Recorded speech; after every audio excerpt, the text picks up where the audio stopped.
बिस्मिल्लाहिर्रहमानिर्रहीम। अस्सलाम वालेकुम दोस्तों, मैं मोहम्मद नदीम अख्तर और आप देख रहे हैं Nadeem Shami electrical YouTube channel. दोस्तों आज हम बात करेंगे what is difference between magnetic conductor and relay. Relay और मैग्नेटिक कंडक्टर में क्या फर्क होता है। दोस्तों सबसे पहले हम बात कर लेते हैं कि मैग्नेटिक कंडक्टर के बारे में।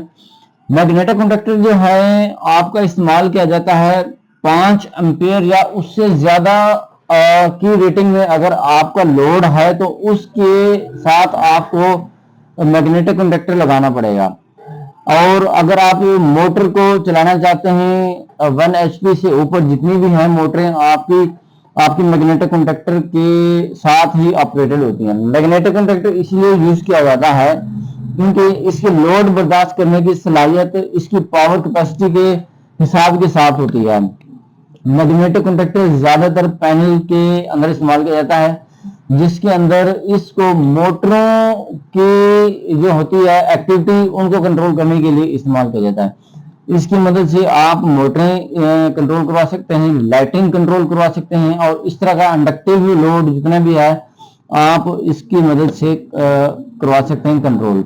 अच्छा, अगर हम इसके साथ रिले की बात करें, भाई रिले और मैग्नेटिक कंडक्टर में जो है फर्क क्या है जी दोस्तों फर्क इसके अंदर ये है, ये वाली जो रिले होती है ये सिर्फ और सिर्फ कंट्रोल के लिए इस्तेमाल की जाती है।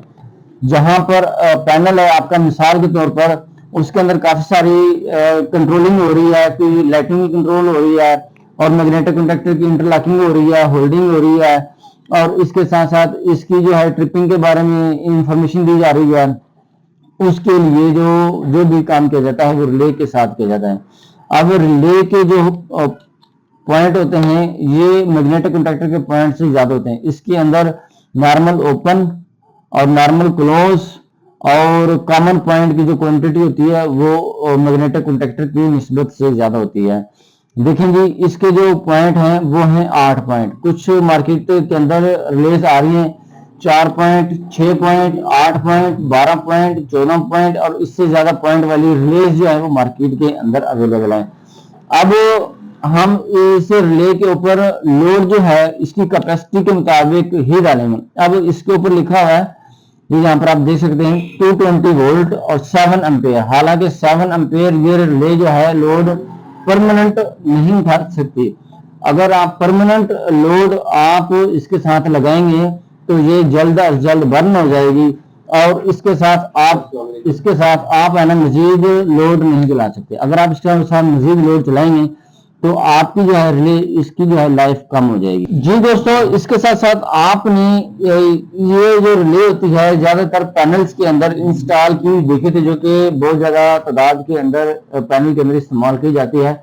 वो इसी वजह से इस्तेमाल की जाती है कि जो लाइटिंग पैनल होता है उसके अंदर इसका ज्यादातर इस्तेमाल इस वजह से किया जाता है क्योंकि इसकी ऑपरेटिंग उन्होंने काफी सारे फंक्शन ऑपरेट करवाए होते हैं कि ये मैग्नेटिक कंडक्टर ऑन हो गया है, अगर इसके ये वाले पॉइंट बिजी हैं तो इसके साथ एक और रिले का एडिशन कर दिया जाता है कंट्रोलिंग के लिए, जिससे पता चल जाता है कि इस वक्त बाहर की जो लाइट है वो ऑन है या ऑफ है या ट्रिप है या कोई और फॉल्ट है, जिसकी वजह से इसकी इंडिकेशन की जाती है।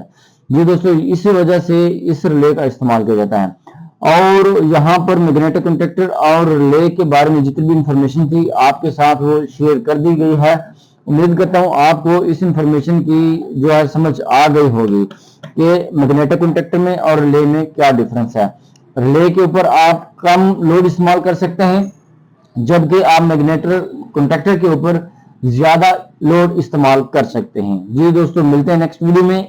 अपना बहुत सारा ख्याल रखिएगा और अपने दोस्तों का भी बहुत सारा ख्याल रखिएगा। तब तक के लिए अल्लाह हाफिज।